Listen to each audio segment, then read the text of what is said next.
12월 22일 목요일 온라인으로 매일의 묵상에 참여하시는 모든 분들에게 주님의 은혜와 말씀의 능력이 함께 하시기를 소망합니다.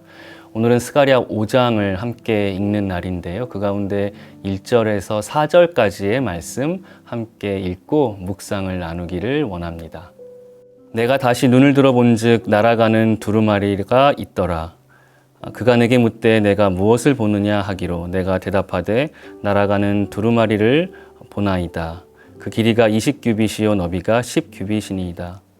그가 내게 이르되 이는 온 땅 위에 내리는 저주라. 도둑질하는 자는 그 이쪽 글대로 끊어지고 맹세하는 자는 저쪽 글대로 끊어지리라 하니 만군의 여호와께서 이르시되 내가 이것을 보냈나니 도둑의 집에도 들어가며 내 이름을 가리켜 망령되이 맹세하는 자의 집에도 들어가서 그의 집에 머무르며 그 집을 나무와 돌과 아울러 사르리라 하셨느니라 하니라. 스가랴 5장은 6번째 환상인 날아가는 두루마리 그리고 7번째 환상 에바 속 여인에 관하여 기록을 하고 있습니다. 두 환상 모두 부정을 범하고 범죄한 이스라엘에 대하여 하나님께서 진노하시고 심판하실 것을 예언을 하고 있는데요. 앞선 첫 번째부터 5번째까지의 환상들은 예루살렘 성전 재건에 대한 아주 희망적인 그러한 내용들 그리고 이방에 대한 심판의 메시지를 담고 있기 때문에 상당히 오늘의 그 본문인 6번째와 7번째 환상은 대조적인 그러한 톤으로 기록이 되어 있습니다. 날아가는 두루마리는 공의로 심판하시는 하나님의 율법책을 뜻합니다. 그리고 에바는 곡식의 양을 측정하는 바구니 혹은 항아리를 뜻하는데 그 안에 여인은 사람들의 죄악을 의미합니다.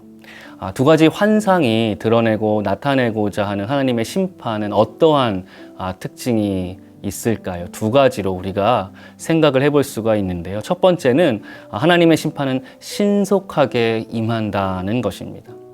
이 두루마리가 날아간다고 그렇게 표현이 되어 있는데요. 그것은 하나님의 심판의 신속성 그리고 임박성을 의미합니다.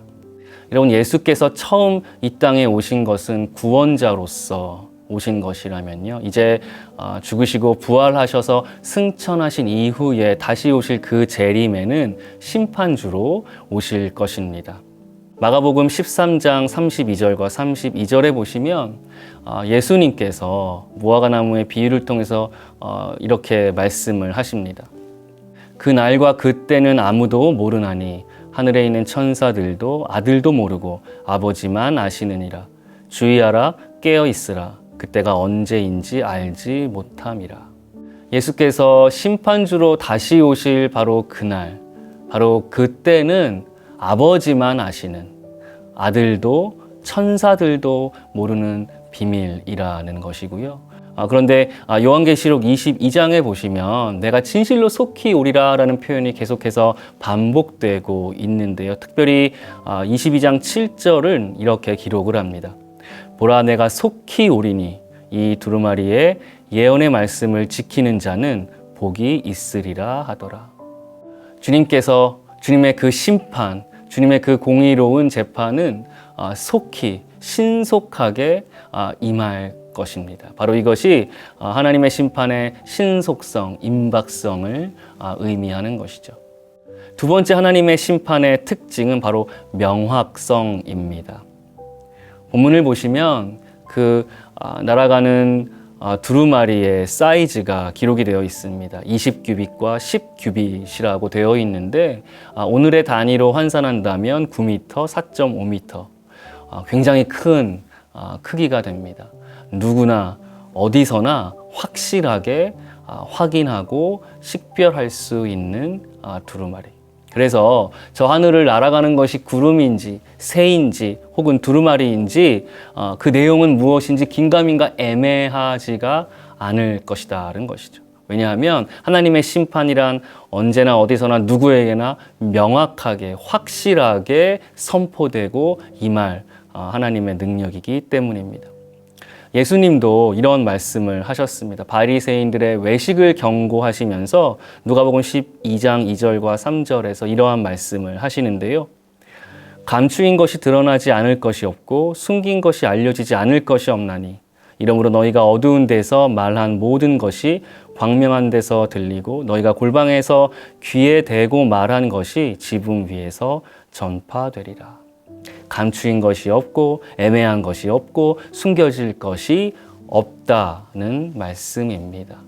비록 지금은 바리새인들이 외식하는 것과 같이 정말 회칠한 무덤과 같이 숨기고 가리고 그렇게 속일 수 있으나 하나님의 심판 앞에서 하나님의 재판 앞에서 그 어떤 것도 숨기고 가릴 수가 없다라는 말씀입니다. 이 명확하고 공의로운 주님의 심판이 어떻게 역사를 합니까? 잠언 24장 12절은 이렇게 기록을 합니다.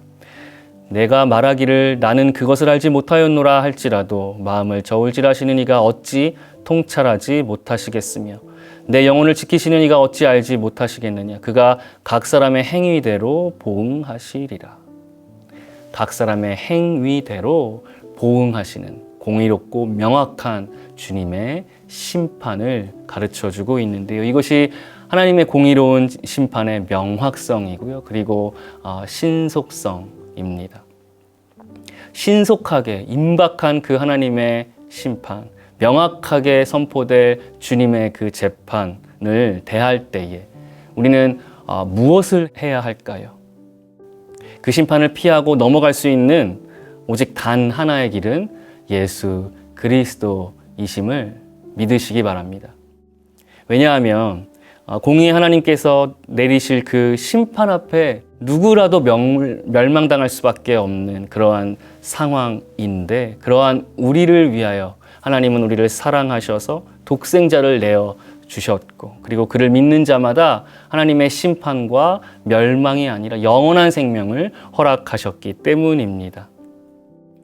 그래서 오늘 스가랴 5장에 날아가는 두루마리보다 훨씬 더 놀라운 말씀, 놀라운 이야기는 바로 아기 예수의 나심이지요. 크리스마스를 이제 며칠 앞두고서 심판하시는 이 공의의 하나님을 우리가 생각하고 기억할 때에 아기 예수의 탄생이 우리 안에서 더욱더 깊은 은혜와 감격 그리고 기쁨이 되시기를 주님의 이름으로 축원합니다. 주님 감사합니다.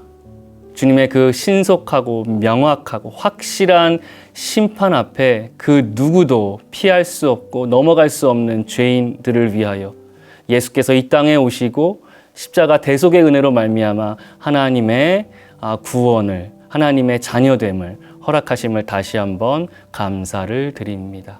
아버지 그 심판을 우리가 기억하며 마음에 새길 때에 주님이 허락하신 구원과 복음의 은혜가 오늘 하루를 살아가는 기쁨이요 감격이요 또한 감사가 되게 하여 주옵소서. 예수님의 이름으로 기도하옵나이다.